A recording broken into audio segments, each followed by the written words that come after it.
Buenos días, amados hermanos, otra vez aquí compartiendo con ustedes, a punto de sentirme muy gozoso poder hacerlo. Agradezco a Dios por la vida, por la salud que Él me presta este día y la posibilidad en cuanto a mis obligaciones y mis responsabilidades inherentes a mi vida cotidiana de tener este tiempo para compartir con ustedes esta charla bíblica que a mí personalmente me hace tanto bien porque me ayuda a introducirme en cuanto a lo que Dios se refiere a través de la palabra del Señor. Bendigo a cada uno de mis hermanos, que ya está conectada, la pastora Ruth, y a los hermanos que a partir de este momento van a empezar a conectarse. Les saludo en el amor del Señor, deseando que las más ricas bendiciones del cielo, que enriquecen y no añaden tristeza, estén sobre sus vidas y puedan esta mañana y a partir de este tiempo disfrutar de un día maravilloso en los lugares donde se encuentran. Saludo a toda la familia de la fe, el Ministerio Bajo el Fuego de la Unción, y a aquellos que son parte de la iglesia sin ser parte del Ministerio Bajo el Fuego de la Unción. También les saludo en el amor del Señor y que su poderoso espíritu en esta mañana nos abra el entendimiento para poder entender, para poder explicar, para poder discernir y para poder anotarle en las tablas de nuestro corazón en cuanto a lo que Dios se refiere. Comenzamos estas charlas bíblicas de la doctrina de la expiación, así se llama, la doctrina de la expiación. Siempre hablamos de lo que significa la palabra doctrina. Doctrina es diferente a los dogmas. Los dogmas son las costumbres, las formas, y la doctrina es algo divino, la doctrina es enseñanza. La palabra doctrina significa simplemente la palabra enseñanza. Algo que cuando la profundizamos nos produce un gran gozo, porque sabemos que a partir de conocer la doctrina y de practicar la doctrina, estamos siendo guiados por el poder del Espíritu Santo y por la enseñanza apostólica. Nosotros somos cristianos apostólicos, seguimos a Cristo a través de la enseñanza de los apóstoles. Y el apóstol Pablo le decía a Timoteo, en el capítulo 4, le decía, cuídate de ti mismo y cuida la doctrina, o guárdate de ti mismo y guarda la doctrina. Entonces, cuando nosotros conocemos la doctrina y la profundizamos y la ponemos por obra, eso nos ayuda a saber de que estamos siguiendo en el conocimiento de Cristo a través de las enseñanzas apostólicas. Yo siempre les insto, hermano, y no es que quiera cambiar su forma de ser o de pensar, de que es necesario estudiar, conocer, profundizar. Estamos en un tiempo donde los avances tecnológicos, los avances científicos, el amplio conocimiento, el Internet le abrió una puerta muy amplia a la gente para que conozca y averigüe cosas que son, hermanos, interesantes e importantes. Y por lo tanto yo siempre les insto, hermanos, que nuestra mayor fuente de información es la Biblia. Y es un error muy profundo no ir a conocer la profundidad de la Escritura. No conocerla, hermanos, es un error. Y aquellos que se basan en ese solo versículo de la Biblia que dice, el mucho conocimiento mata, mas el espíritu vivifica, hacen una estafa al mundo espiritual. Están estafando un principio básico, donde el Señor le dice a sus discípulos, hermanos, escudriñad las escrituras, porque os parece que en ello tenéis la vida eterna. Dios bendiga a los pastores que ya están conectados, a la pastora Mónica Citati, al hermano Manuel Figueroa de Bariloche, a la hermana pastora Mónica de allá de la zona sur, allá el gobernador Costa, y así otros siervos de Dios que ya están conectados para la gloria del Señor. Amén. Bueno, terminamos el día miércoles, allí en el pasaje de Salmo 119, versículo 105, donde, para afirmar lo que estaba diciendo recién, dice la palabra del Señor, lámpara es a mis pies tu palabra y lumbrera a mi camino. ¿Sabe? Creo que me pasó a mí nada más. Creo que yo debo ser muy necio, por no decirme ignorante. Muchas veces hay cosas, hay preguntas que yo me he hecho en mi vida sin hacer el comentario para los demás. ¿Cómo fue? Y a lo mejor hay alguno que sin ser necio, sino que por la falta de explicación no han entendido esto. ¿Cómo fue que los incas, por ejemplo, como hablaba el otro día, cómo es posible que los aztecas buscaran la forma de adorar a alguien que estaba más allá de su entendimiento natural? Miraban el sol, decía, de ahí viene la fuerza, y ponían al sol como un dios a quien podían adorar. ¿De dónde viene el principio del sacrificio humano? Veíamos a los incas, hermanos, les contaba en la clase pasada, en la charla, pero no es clase, esto no es una, la charla pasada les hablaba y les decía que los incas también hacían sacrificios humanos, especialmente de los niños, y encontraron en un monte a más de 6.000 metros de altura tres niños que habían sido sacrificados, hermanos, y que los habían congelado y lo habían metido en esos lugares en conservación, tal es así que cuando fueron encontrados todavía estaban en perfecto estado de conservación. ¿De dónde? ¿Qué pasaba por ellos? Y a veces no hay una explicación o se pasa por arriba estas cosas que son importantes, porque cuando las conocemos y las profundizamos a la luz de la palabra del Señor, nos gozamos al ver cómo la mente del arquitecto, como decía en la charla pasada, cuando nosotros vamos por el centro de Buenos Aires, por ejemplo, vemos edificios magníficos, de formas diferentes, todos vidriados. Yo después de muchos años que estaba acá, fui por primera vez a Buenos Aires, me sorprendí, porque yo llegué al sur en el año 76 y no había tanto avance arquitectónico en la ciudad de Buenos Aires. Y me sorprendía, y a veces nosotros nos sorprendemos y vemos qué cosa maravillosa. Pero esos edificios que nos sorprenden a nosotros, primero estuvieron en la mente y en los cálculos perfectos de un arquitecto, que se sentó en una mesa y planificó la altura, la longitud, la belleza, todo lo que era inherente a la edificación de ese edificio. Así también Dios, nada se le escapó desde el principio de la creación. Vimos allí en el libro de Apocalipsis que el Señor fue preparado desde antes de la fundación del mundo, así como en el libro de Primera de Pedro, que fue preparado desde antes de la fundación del mundo. Por lo tanto, no es algo que, bueno, le salió mal la creación del hombre, que entró en desobediencia y por eso no sabía qué echar mano, entonces echó mano a lo primero que encontró. No, Dios ya sabía que los hombres íbamos a caer en esta desgracia del pecado y ya tenía preparado quién nos daría la salida a través de la expiación. Esta es una doctrina. Ahora, ¿de dónde la respuesta? Quizás muchos, si usted quiere decir, yo la tenía esa pregunta, así como hay muchos que dicen, ¿y cómo?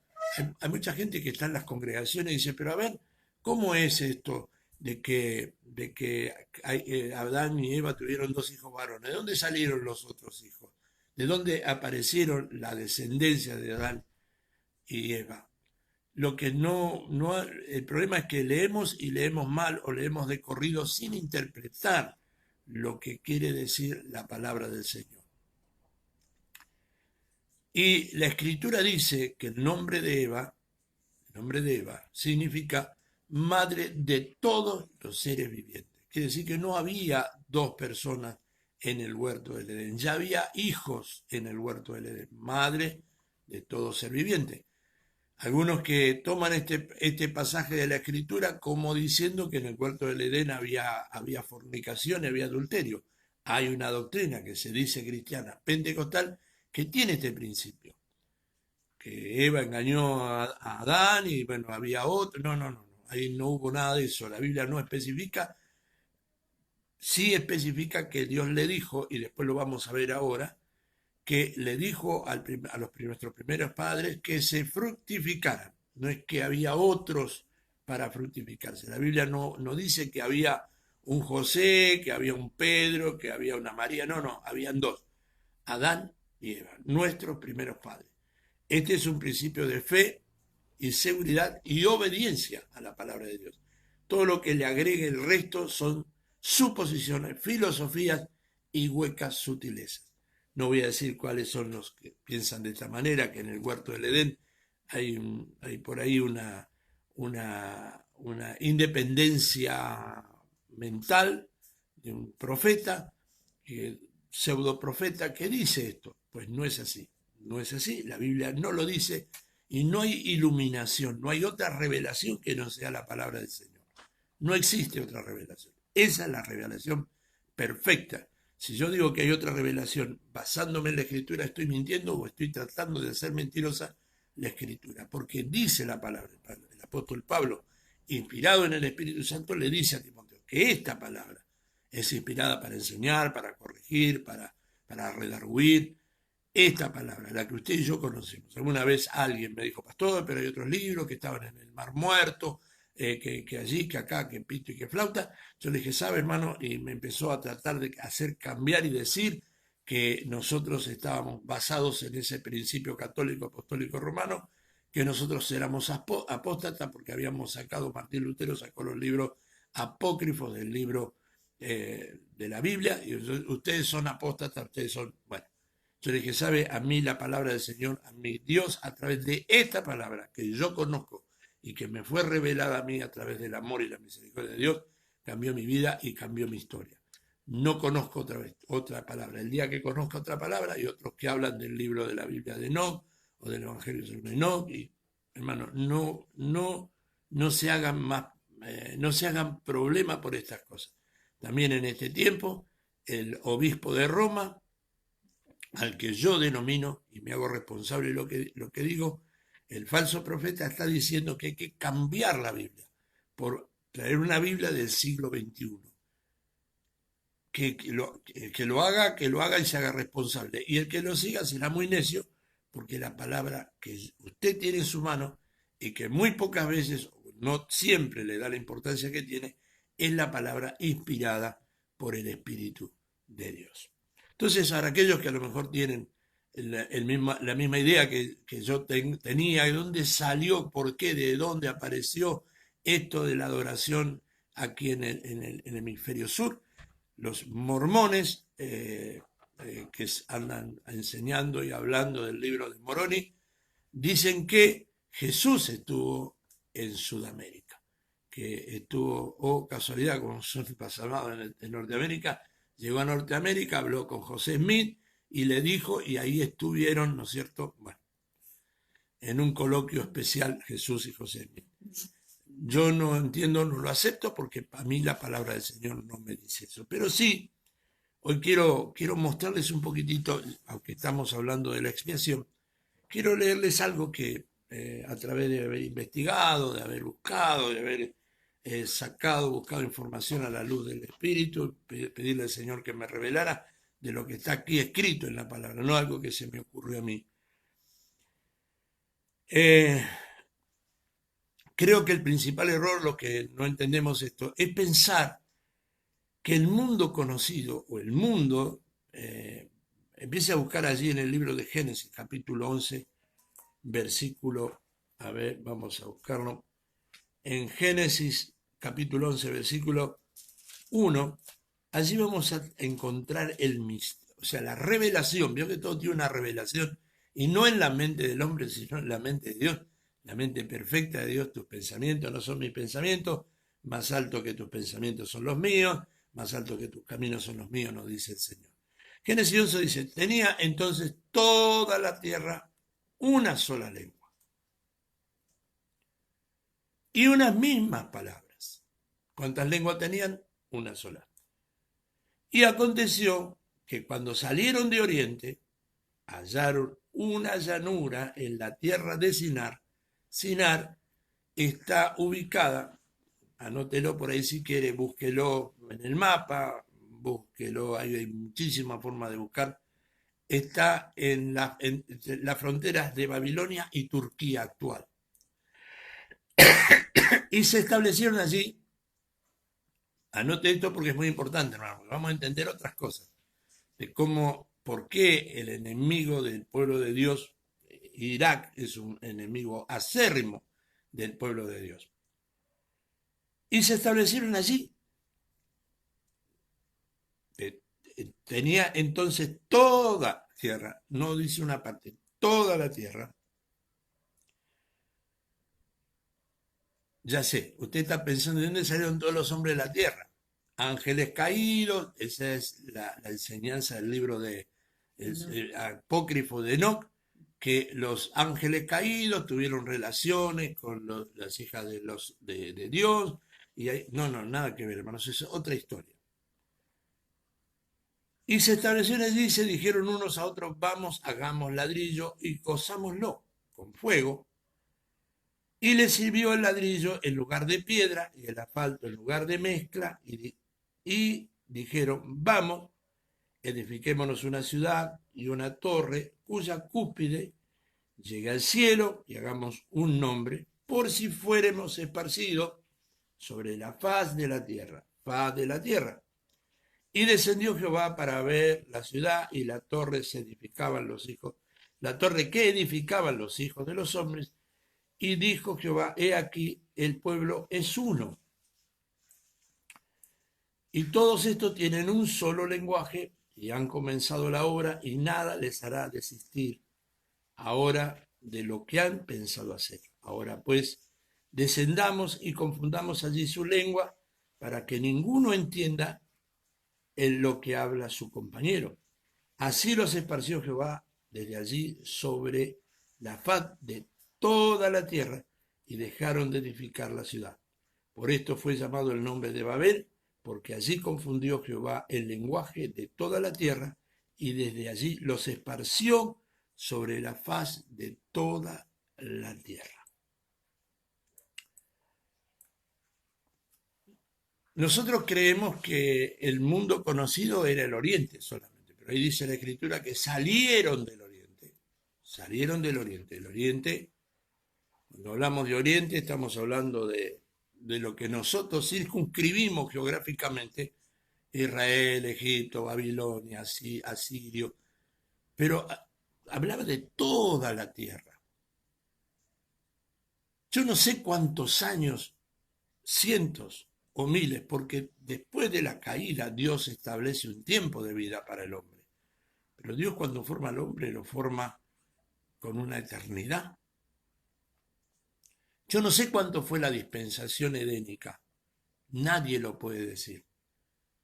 Nadie podría explicar cuántos fueron los años hombre que duró la dispensación edénica. Por lo tanto, nadie puede decir cuántos eran los hijos que había dentro del huerto. Nadie. Usted va a decir, sí, pastor, pero la Biblia dice que Adán conoció a Eva, pero después que sale del huerto, cuando es expulsado del huerto, comienza en ese momento la dispensación post-edénica. Y a partir de ese momento, allí nuevamente conoce, que la palabra conocer significa mantener una relación íntima, Adán hombre, Eva mujer. A partir de ese momento nacen los dos hijos varones de la dispensación post-edénica. No es que antes había solamente un hombre o dos hombres. En el huerto del Edén, por algo el Señor le habla y le dice, ¿no es cierto? Y le pone como nombre Eva, que significa madre de todos los seres vivientes. No dice todo, todos los hombres. Entonces, o todos los seres vivientes. Cuando nosotros vemos esto, no sabemos cuántos años vivieron porque dice que la tierra se había corrompido. La tierra estaba corrompida, había violencia, y Dios se arrepiente de haber creado al hombre. Ahora, encontramos otra vez esto, hermano, como algo que es tan magnífico que nos cuesta entender, y nosotros lo queremos entender con nuestra mente humana, y eso es imposible. Pero dice que los hombres salieron, ¿no es cierto? Bueno, ahí está lo que ustedes conocen, la dispensación antidiluviana. Se genera un gran desastre moral de conducta, se casaban, se daban en casamiento, cada uno hacía lo que bien le parecía. Todo esto que usted ya sabe por la historia bíblica. Viene la dispensación, viene el gran diluvio universal, y después de que la fuente del abismo se abriera, no solo llovió de arriba, sino que se abrieron la fuente del abismo. Cuando leemos bien esto, nos damos cuenta de la catástrofe que fue. Después de 40 días y 40 noches, en la misma forma, Dios detiene la lluvia y no sabemos cuánto tiempo tardó en bajar esas aguas. No, por lo menos en este momento no me viene a la mente. Ahora, después que esto pasa, después Dios hace bajar las aguas. Noé y su familia, allí en el libro de Génesis capítulo 8, versículo 20, encontramos también ahí un misterio que dice, mire lo que dice, y edificó Noé un altar, después que la dispensación diluviana, no sé, antediluviana, y comienza una nueva etapa, y vamos a encontrar algunas cosas que nos tiene que interesar y darle el real sentido que tiene. Saquémonos el pensamiento de un Dios limitado, pensemos en un Dios sobrenatural, un Dios que todo lo puede, que lo creó todo, que creó lo que ve en nuestros ojos, lo que le ven los ojos de los científicos, que nosotros humanamente no vemos, y lo que ve más allá de los ojos de los científicos.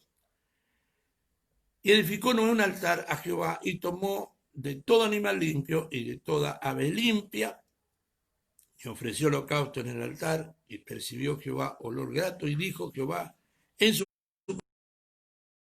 más a maldecir la tierra a causa del hombre, porque el intento del corazón del hombre es malo desde su juventud, ni volveré más a destruir todo ser viviente como he hecho. El versículo 22 dice, mientras la tierra permanezca, no cesará la sementera y la siega, el frío, el calor, el verano y el invierno, y el día y la noche. ¿Qué hizo? Renovó todo y renovó el pacto. Y también le dice a la descendencia de Noé, multiplíquense, multiplíquense. O sea, ¿cuántos años pasaron? ¿Cuántos años pasaron? No le podemos decir cuántos años pasaron desde que la tierra volvió a un lugar seco hasta que los hombres llegan al valle de Sinar y empiezan a edificar una torre. No sabemos si fueron 100, 200, 500, 1000. Usted fíjese que la edad cronológica de los hombres era 900 años y seguían engendrando hijos. No se olvide que Abraham, después que murió Sara, después que Isaac tuvo su edad, siguió engendrando hijos. Siguió engendrando hijos. Entonces, tenemos que entender lo que dice acá. No cesará la sementera. ¿Qué quiere decir? No cesarán de engendrar hijos. La sementera y la siega, el frío, el calor, el verano y el invierno, y el día y la noche. Dios estableció un pacto nuevo con Noé, y en ese pacto lo primero que Noé hace cuando descienden las aguas, cuando bajan del arca, cuánto tiempo pasó hasta que todo se secara, hermanos, dice que él levanta un altar y hace un sacrificio a Jehová. Y dice la palabra, vamos a buscarlo, leerlo de vuelta, Génesis 8:20, y edificó Noé un altar a Jehová, y tomó de todo animal limpio y de toda ave limpia, y ofreció holocausto en el altar. Percibió Jehová olor grato y dijo Jehová en su corazón, no volveré a más a maldecir la tierra. Un pacto que fue marcado y señalado con lo que hoy nosotros conocemos como el arco iris. De allí, hermanos, cuando nosotros nos preguntamos, ¿y dónde sacaron los hombres de hacer estas cosas? Humildemente, quiero decir que de allí está la necesidad emocional y espiritual de hacer todo tipo de sacrificios y ofrendas que se los acercaran a la deidad. No sabían, pero había algo en su espíritu, algo en su alma, en los hombres. Nosotros hablamos de los incas y de los, ¿no es cierto? Pero hay más hombres nativos, hombres de la tierra, que hacían estos sacrificios, hacían estas ofrendas. ¿Cuál es el problema? Que esto fue y empezó a ser mal usado por las pseudo religiones dogmáticas que aceptan como algo divino las costumbres de los pueblos. En nuestro país, no sé, creo que van a estar viendo en la República de Chile, pero en nuestro país tenemos el Gauchito Gil de Corrientes, tenemos la difunta Correa de San Juan, tenemos aquí, no me acuerdo cómo se llama, el ladroncito este que andaba robando por la zona, también lo hicieron santo. La iglesia, el Ceferino Namuncurá, la iglesia católica o la curia romana no dice que ellos bendicen esas cosas, aunque ya han hecho, ¿no es cierto?, santos al indio Ceferino Namuncurá, y que cada vez que se cumplen las festividades idolátricas del Gauchito Gil, los sacerdotes católicos van a esos lugares de reunión donde se junta una gran multitud y bendicen, yo lo he visto, si usted quiere los días de estas festividades paganas, usted va a encontrar seguramente algún sacerdote bendiciendo estampitas, echando el agua bendita, haciéndose cómplice de esta atrocidad espiritual. Ellos siempre afirmaron, Vox Populi, Vox Dei. ¿Qué quiere decir esto? Que según su creencia a lo que ellos se aferran para hablarle y captar a la gente, es decirle que la voz del pueblo es la voz de Dios. Y si el pueblo dice que hay que adorar una media, pues bendecimos la media y le decimos San Media. Pero esto es algo que instintivamente, emocionalmente, los hombres buscan, y a esto se le llama religión. ¿Qué es religión? La búsqueda de religarse con Dios, o la búsqueda de religarse con la deidad. Esto es algo totalmente impío, hereje, idolátrico y pagano. Vuelvo a repetir estas cosas. Impío es la práctica de la impiedad.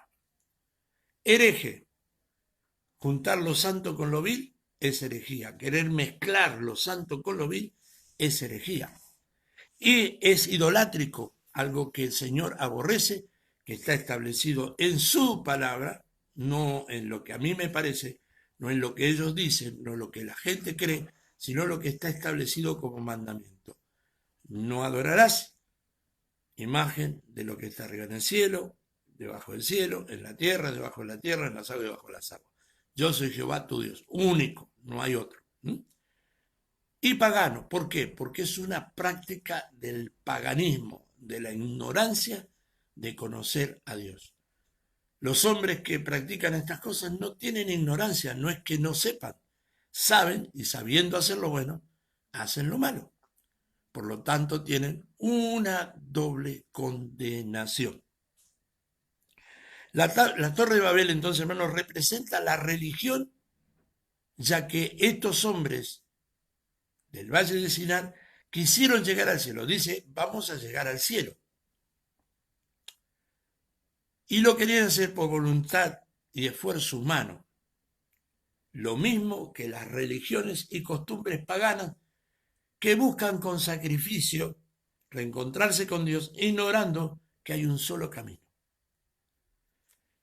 A ver,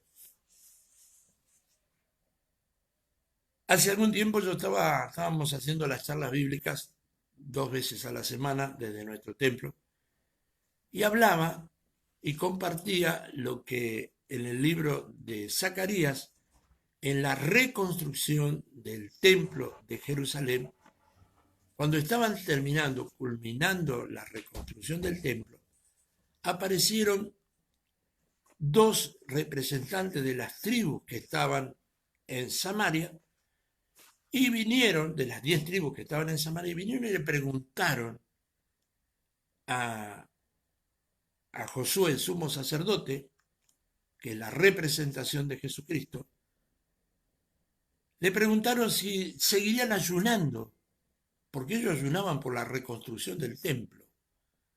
Y el Espíritu de Dios toma al sumo sacerdote Josué y en el nombre de Jehová les pregunta: ¿cuándo ayunan? ¿Ayunan por mí, como diciendo, yo los mandé a hacerlo? ¿O ayunan por hacerse ver? ¿Cuál es la verdad de esta situación? ¿Ayunan por mí? Ellos ayunaban varias veces en el año, recordando episodios, la destrucción del pueblo, del templo de Jerusalén, cuando fueron tomados cautivos, la muerte de uno de los reyes, ayunaban en recordación de esas cosas. Y luego ayunaban buscando pidiéndole a Dios ayuda para la reconstrucción del templo. El templo ya estaba reconstruido, pero solo ayunaban, no vinieron a ayudar. Eran de las 10 tribus que habían quedado allá en Samaria. Y le pregunta: ¿ayunaron por mí? Muchas veces nosotros queremos cambiar la mano o mover la mano de Dios con sacrificios.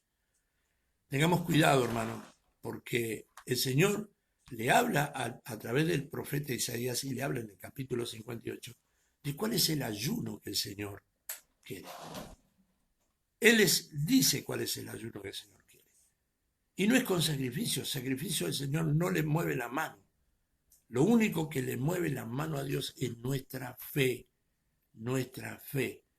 Cuando nosotros hacemos cosas que van en contra de nuestra fe en la salvación por gracia de nuestro Señor Jesucristo, estamos actuando como paganos. Yo libro mi responsabilidad con decirle esto, hermano. La bendición de Dios no se consigue con caminatas, con bicicleteadas, no se consigue así. La bendición de Dios se consigue con la obediencia a la palabra de Dios. ¿Y cómo obedecemos a la palabra? Conociendo la palabra de Dios. Hay muchas atrocidades que ocurren dentro de nuestras vidas congregacionales por falta de conocimiento. La Escritura lo dice: mi pueblo se perderá por falta de conocimiento. La Biblia habla de 7 fiestas, al pueblo de Israel le habla de 7 fiestas. No habla tanto de ayuno como de fiesta. ¿Sabe por qué?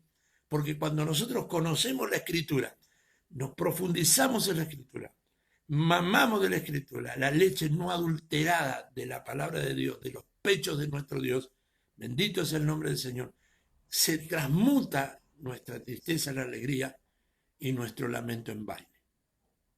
Tenemos que buscar la forma, sacrificar, hermanos, nuestro orgullo y reconocer que tenemos que buscar cada día en forma desesperada el conocer la voluntad de Dios a través de la palabra. No es como dice, y lo nombro, la iglesia tradicional: la voz del pueblo no es la voz de Dios. La voz de Dios tiene una sola fuente de inspiración, Dios mismo, y el Espíritu Santo. No es verdad que el obispo de Roma es el representante de Dios en la tierra. No es el vicario Filis Dei. No. El representante del Hijo de Dios aquí en la tierra es el Espíritu de Dios, manifestado a través de la palabra, manifestado a través de la profundidad del conocimiento de lo que Él tiene y quiere para nosotros. No nos dejemos engañar por dogmas y costumbres que nos alejan de la verdad de Dios, que nos alejan del centro doctrinal de Dios para nuestras vidas. Conozcamos la profundidad de la Escritura. No se deje engañar con esos que dicen la teología no sirve. La palabra teología significa conocimiento o estudio de Dios. ¿Está mal conocer lo que Dios quiere?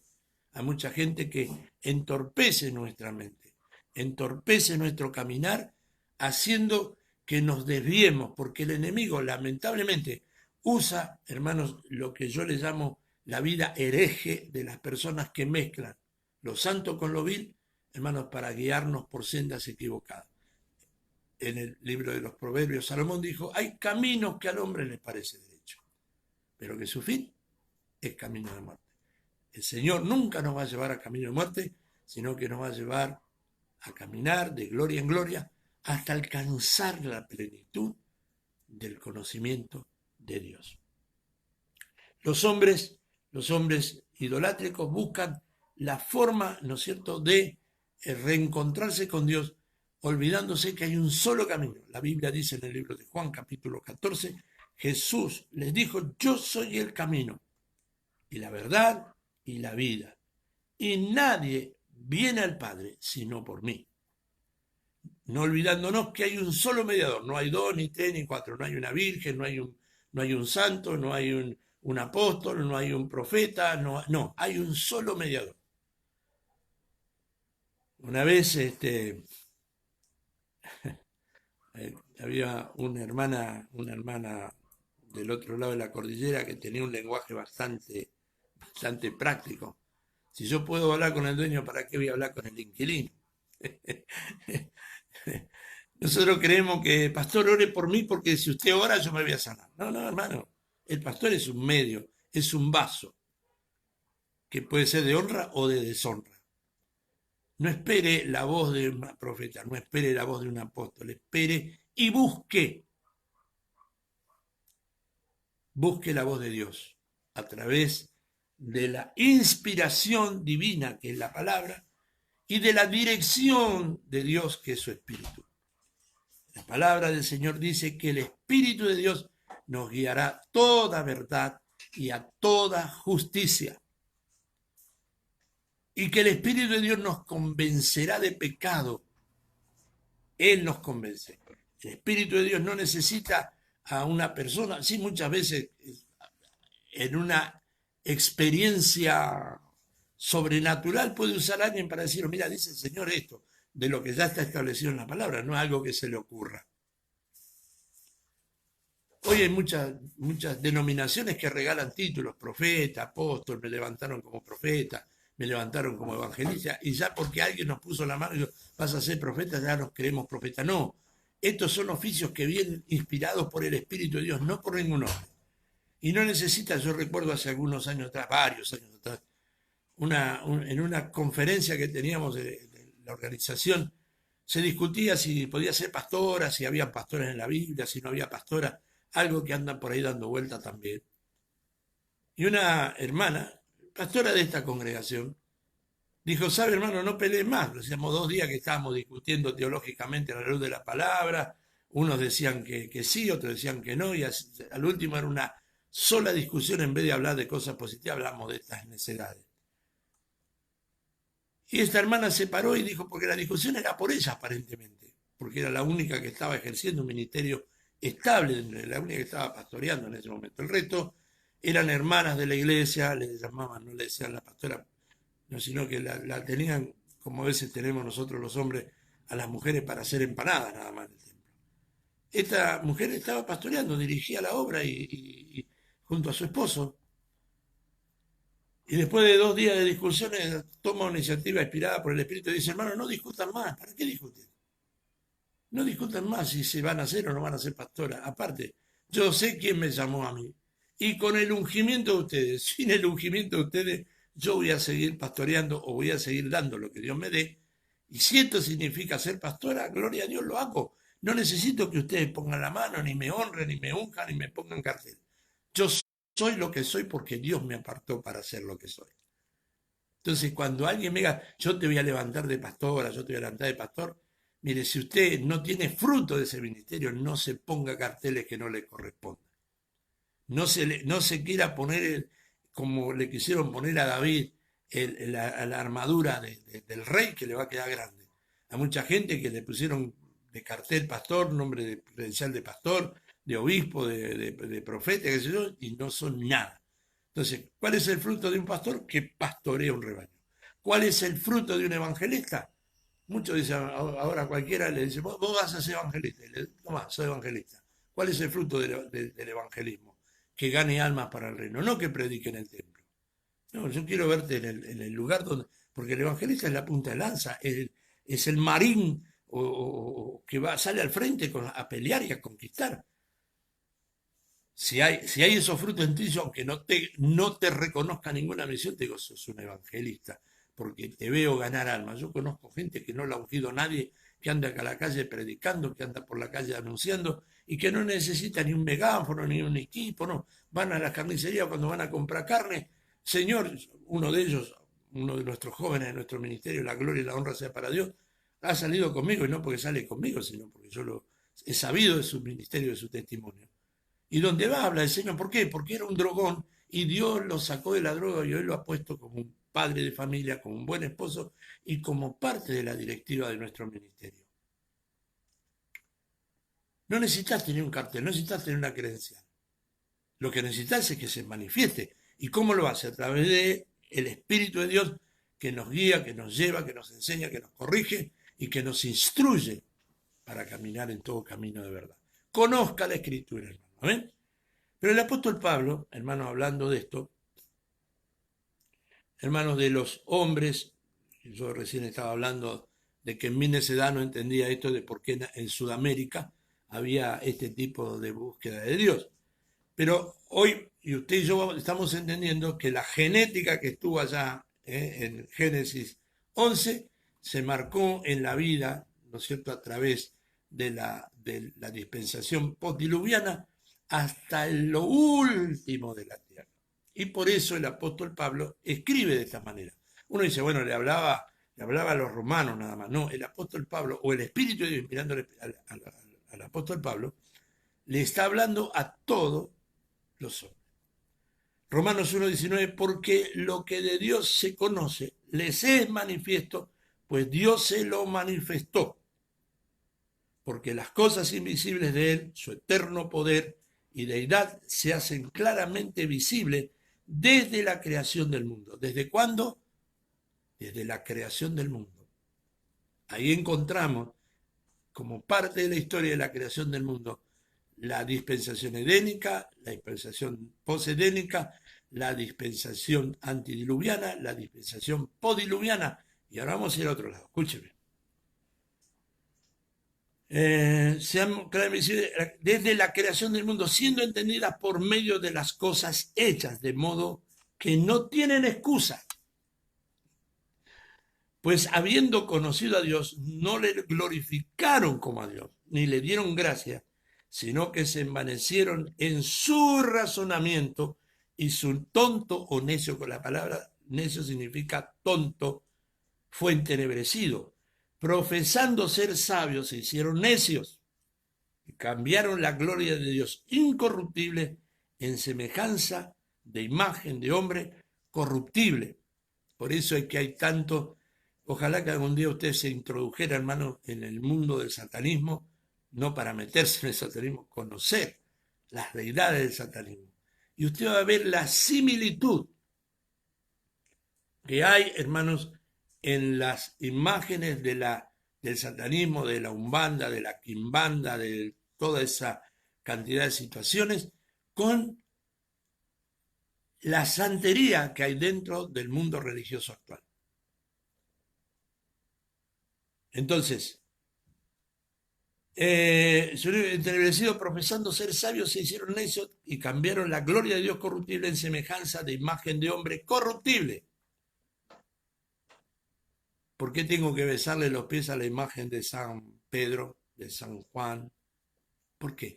Si eran hombres. La Biblia dice en el libro de Santiago que Elías era hombre, semejante a nosotros, sujeto a pasiones como nosotros. ¿Por qué tengo que adorar a María si María fue solamente un instrumento? ¿Por qué tengo que llamar a María virgen si fue virgen solamente hasta que fue concebida por el Espíritu Santo siendo virgen? Pero Jesús nació en forma natural, dejó de ser virgen. Y después María tuvo más hijos, aunque la Iglesia ortodoxa tradicional lo niegue. Pero esta es la realidad, lo dice la Escritura, lo dice la historia. Dios no es un cuento, Dios es una historia, Dios es una realidad, Dios es un pasado, presente y un futuro. Y yo no puedo cimentar mi futuro si no tengo un pasado histórico. Los que olvidan su historia repiten errores. Usted y yo no tenemos que olvidar la historia. Y para evitar desconocer la historia tengo que conocer la Biblia. Conozca la Escritura, mi hermano, mi hermana, pastor, pastora. No se conforme con poquito, porque usted no es perro para comer migaja, usted es hijo, tiene la posibilidad y la capacidad. Dios le ha dado esa capacidad de conocer. Ay, pastor, yo no entiendo. No entiende porque no quiere entender. Pide ayuda. Somos tan orgullosos, no, porque a mí mi obispo, mi pastor, mi apóstol no me deja. Usted pide ayuda. No es su esposo, no es su pastor, no es su apóstol, no es su obispo. Es el Señor quien lo tiene que guiar a todo, y lo hace, si usted quiere, a toda verdad y toda justicia. Discúlpeme, hermano, si puedo ser grosero en mi forma de decir, no tengo otra forma. Soy medio campesino, medio campechano, y lo digo con las letras que conozco, no conozco otra forma de decirlo. Hombres corruptibles, de aves, de cuadrúpedos y de reptiles, por lo cual también Dios, aceptando que nos ha hecho con libre albedrío, no nos ha hecho zombies que nos maneja con un hilo. Yo dice, Señor, tú tienes el control. Él tiene el control de la tierra, del aire, de las estrellas. El mar no se sale de su cauce porque el Señor lo mide con su mano, con el hueco de su mano. El Espíritu Santo maneja las estrellas, maneja la noche, el día, la luz, las sombras. Ese es tu Dios, ese es mi Dios, ese es el Dios de la Biblia. Dios tiene el control de eso. Pero el control de tu vida y de tus circunstancias las tenemos y las tengo yo. Dios no te va a controlar como un zombie, como una marioneta. Dios quiere tener el gobierno, que son dos cosas diferentes, mi hermano. Él quiere gobernar tu vida, pero lo tenés que dejar. Tenés que aceptar ser ciudadano del reino. Tenés que respirar el oxígeno del reino si sos ciudadano del reino. Tenés que hablar el lenguaje del reino si sos ciudadano del reino. Tenés que tener la visión del reino, que no es juntarse y amontonarse. No es ese el reino. La visión del reino es la obediencia, mi hermano. Por lo cual Dios le entregó a la inmundicia y la concupiscencia de sus corazones, de modo que deshonraron entre sí sus propios cuerpos, ya que cambiaron la verdad de Dios por mentira, honrando y dando culto a las criaturas antes que al Creador, el cual es bendito por los siglos de los siglos. ¿Qué adoraban los incas? El sol. ¿Qué adoran tantos hombres, tantas mujeres? Imágenes, pedazos de yeso, de madera, de metal, de oro, plata. ¿Qué hacen?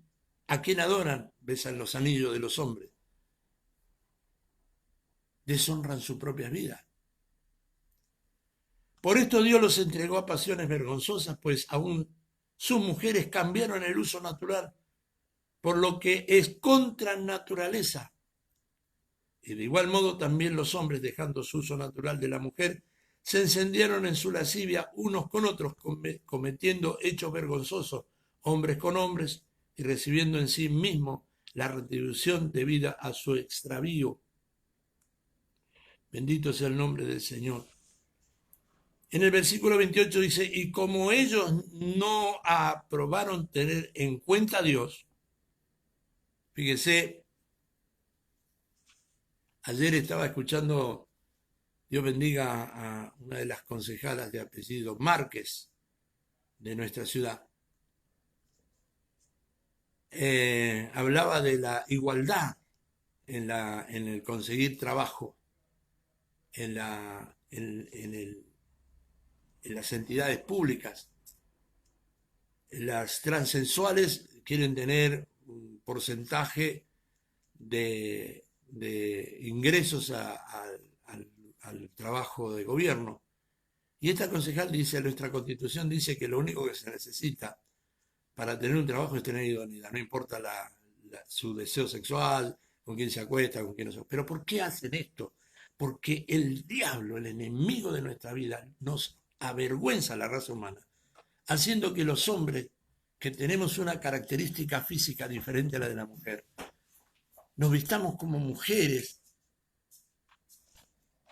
nos pongamos senos de mujeres, siendo quizás para ellas, para ellos se ven lindos, pero el resto de la gente se ríe de ellos. Y ver mujeres con su delicadeza, con su feminidad, manos cortándose el pelo como hombres, caminando como hombres, vistiéndose como hombres, se ven tan feos. Para mi gusto, ¿no? Por supuesto. Por supuesto que yo sé que muchos van a decir, oh, ¿cómo está diciendo? Pero es que lo que busca el enemigo es eso, avergonzarlo. Se abren las orejas con unas cosas redondas, se abren las orejas, se pinchan, se marcan, se cortan, se tiñen, y lo ven como algo lindo porque el enemigo los hace ver lindo. Pero la realidad, la gente se ríe muchas veces de ello. Y yo hace un tiempo atrás voy a comprar combustible a un lugar y le veía a un chico con lindo jovencito, lindo, un chico bien puestito, con una oreja toda horadada, toda lastimada. Le digo, che, ¿no te dueles? Y sí, duele, ¿vio? Duele. ¿Y por qué te lo pones? Y veo porque es la moda. Deshonran sus propios cuerpos. Están atestados de toda injusticia, fornicación, perversidad, avaricia, maldad, llenos de envidia, homicidio, contienda, engaños y malignidades, murmuradores, detractores, aborrecedores de Dios, injuriosos, soberbios, altivos, inventores de males, desobedientes a los padres, necios, desleales, sin afecto natural, implacables, sin misericordia, quienes habiendo entendido el juicio de Dios, que los que practican tales cosas son dignos de muerte, no solo las hacen, sino que también se complacen con los que la practican. Hace algún tiempo atrás hablaba con una persona y me dice, lo que pasa es que vos sos de los antiguos. Soy antiguo, soy anciano, póngale lo que usted quiera. Dice, pero ahora el evangelio es moderno. Y una persona que vi con un tatuaje, le digo, ¿por qué te tatuaste? La palabra nos dice que no nos tenemos que hacer esas cosas. Pero eso dice la Biblia, eso es para los de antes. La Biblia no tiene tiempo, es atemporal. Vos sos legalista. ¿Qué es ser legalista? Vivir en lo legal. La palabra legalismo significa vivir en lo legal. Ilegal es robar, ilegal es matar, ilegal es estafar, ilegal es mentir. Eso es ilegal. Si eso es lo que nosotros queremos como iglesia, permítanme decir que vamos equivocados. Entonces sigamos con el tema. La verdad de la historia nos muestra que el desarrollo de la idolatría se desarrolló la idolatría en la Torre de Babel. La Torre de Babel fue hecha en el Valle de Siná. Y si usted busca, como le dije al principio, yo quiero que usted visualice esto porque esto es maravilloso. Cuando entendamos esto, vamos a entender por qué le estoy hablando de todo esto. Porque usted me dice, usted va a venir a hablar de la expiación. Pues ya voy llegando, ¿sí?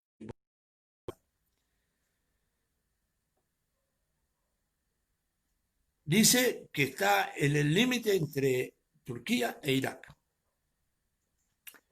Allí comienza la historia del fracaso de la raza humana, pero desde el mismo lugar de Babilonia, Dios levanta un hombre. En el capítulo 11 vemos esto de la Torre de Babel, pero en el capítulo 12 comienza una nueva historia para la humanidad. ¿Con quién? Con Abraham, porque así se llamaba al principio, Abraham, que lo llama y le dice, deja tu tierra y tu parentela. Cuando dice tierra y parentela está dejando estos principios idolátricos, porque Abraham era, ¿no es cierto?, según el libro de Josué en el último capítulo, él era del otro lado del Jordán, dice la Escritura, que servía a dioses ajenos. ¿Qué dioses? A los dioses que ya se habían desarrollado en la idolatría que comienza en el fin de la historia de Noé para comenzar una nueva historia con Abraham. ¿Y de dónde lo saca? ¿De dónde aparece Abraham? De Ur de los Caldeos. ¿Dónde era esto? En Babilonia. Y comienza el derrotero de una nueva generación de hombres que reconocen o que reconocieran la gloria de Jehová y le devolviera al hombre el conocimiento de la verdadera adoración a Dios. No era casualidad, no era solamente para el pueblo de Israel, sino que era formar un pueblo a quien Dios usaría en el transcurrir del tiempo para llevar un mensaje y que de ese pueblo naciera quien sería el redentor del mundo. A partir de ese momento, cuando Dios saca y aparta a Abraham, después todo lo que vive aparece Moisés, ¿no es cierto? Después Isaac, Jacob, al fin del tiempo, o de ese tiempo, o del comienzo de un nuevo tiempo, comienza, hermanos, el derrotero de Dios a través de su pueblo que saca de la cautividad y lo lleva a un monte. ¿Cuál es ese monte? El Sinaí. Y allí le entrega a Dios, veamos lo que dice en el libro de Éxodo, capítulo 20, versículo 9. Y habló Dios todas estas palabras diciendo, se ve que fue una charla de 40 días y 40 noches, donde la mayor parte del tiempo Moisés estuvo postrado. ¿Sabe lo que significa postrado? Tirado boca abajo, hermanos, recibiendo la revelación de Dios. Y hoy muchas veces nosotros que vivimos en... Bueno, pero es otro tema. Por eso el libro de Jesús hablando en el capítulo 23 de Mateo le dice, no le llames a nadie padre aquí en la tierra.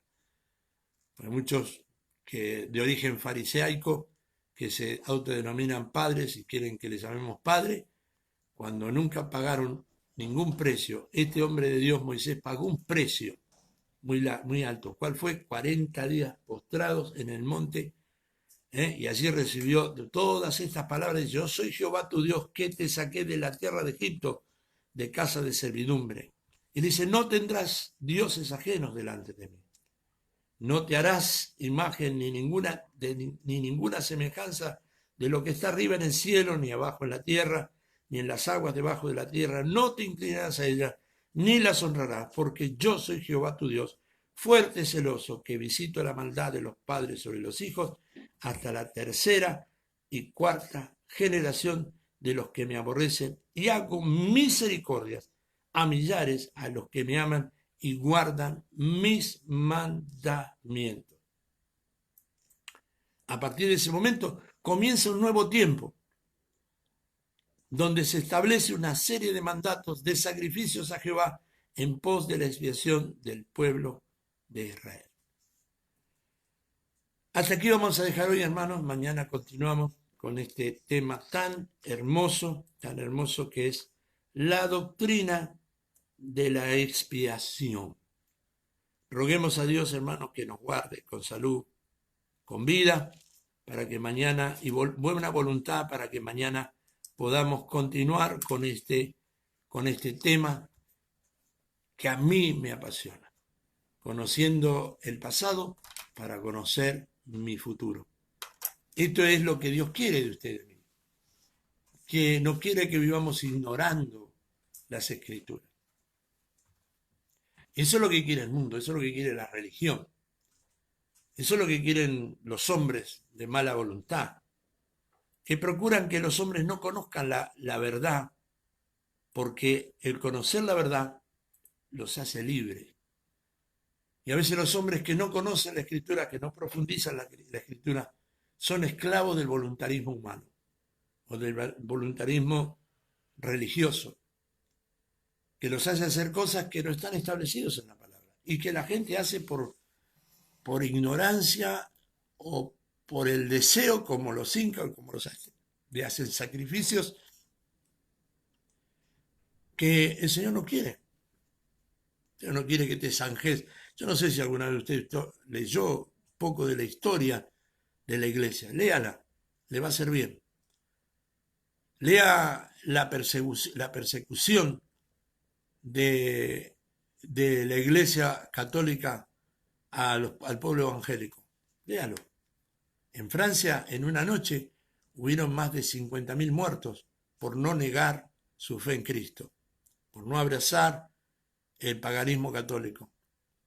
Más de 50.000 muertos en una noche. Léalo. Hoy no matan, no se mata de esa manera, pero se mata la fe, porque la palabra de Dios dice, a causa de la maldad de la gente, ¿hallará fe el Hijo del Hombre cuando venga? La gente va perdiendo la fe porque les hacen hacer cosas y les prometen cosas que Dios nunca les prometió y dicen en el nombre de Dios cosas que Dios nunca dijo que dijeran. Pero cuando conocemos la Escritura decimos, bendito sea Dios, porque conocer la verdad me hará libre. ¿Libre de qué? De pecado, de muerte, de la ignorancia y de la esclavitud de hombres malintencionados que usurpan de nuestros derechos humanos, de nuestros derechos de fe, haciéndonos hacer cosas que no debemos ni quiere Dios que hagamos. Como dije al principio de estas charlas bíblicas, allá hace como 2 meses, el propósito de estas charlas, hermanos, no es confrontarme con nadie. Y si decir esta verdad me confronta, bueno, lo lamento mucho. Yo estoy a disposición de ustedes. Usted sabe dónde vivo, los que viven acá en la zona. Mi nombre es Carlos Alberto Ramírez. Tengo mis errores, mis fracasos, mis caídas, mis levantadas, como todo ser humano, como usted, como muchos de los que hoy a lo mejor se paran para jugar. No estoy juzgando a nadie. Simplemente estoy diciendo lo que yo entendí por la palabra. Y ruego a Dios, hermano, que usted se esfuerce cada día para buscar respuestas bíblicas a sus preguntas espirituales. Ahí está nuestra respuesta. En lo que yo te diga es pasajero. En lo que te diga el apóstol fulano, mengano, sultano es pasajero. Y está limitado por nuestra capacidad. Somos finitos. Entonces nuestros consejos son finitos. Pero cuando buscamos en la palabra que es infinita y en la mente de Dios que es omnisciente, omnipresente, todopoderoso, ahí no hay forma de errarle. Mañana, con la ayuda del Señor, día Sabbat, reposo, nos encontraremos otra vez para compartir una charla bíblica que a veces parece larga, pero hay tantas cosas para hablar que de repente el tiempo se nos hace corto. Y el tiempo cronos del hombre no es el tiempo de Dios. Que Dios le ayude, Dios le bendiga. Muchas gracias por permitirme entrar a su casa, sentarme a su mesa. Y algunos estaban tomando un mate, conviden para que yo también pueda disfrutar un mate acompañado con ustedes. Que el Señor de paz los bendiga. Y esta tarde, en el templo de nuestro ministerio, aquí en la calle Ruca, Choroy, Coihue, nos juntamos a partir de las 5 de la tarde para alabar y bendecir el nombre del Señor con un mensaje poderoso que Dios trae a través de una sierva de Dios esta tarde aquí a partir de las 17 horas. Shalom Adonai.